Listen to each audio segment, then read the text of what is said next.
Од годинава и Штип се вклучи во одбележување на светскиот ден на мултиплекс склероза.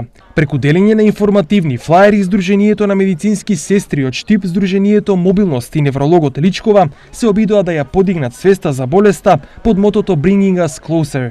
Оваа болест е една од најчестите невролошки нарушувања и причина за инвалидитет кај млади лица. Мултиплата склероза е болест која што пред се ја зафаќа младата популација, значи работоспособните лица.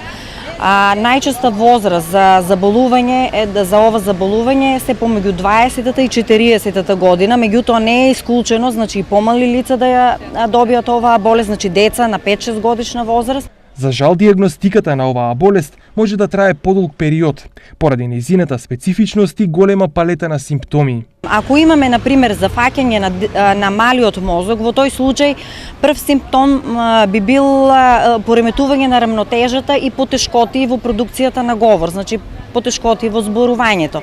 Ако, например, имаме зафаќање на пирамидните патишта, во тој случај може да се јави слабост во одредени екстремитети. Веќе утре во Скопје ќе се промовира нов лек за оваа болест. Тоа е лекот Окревус.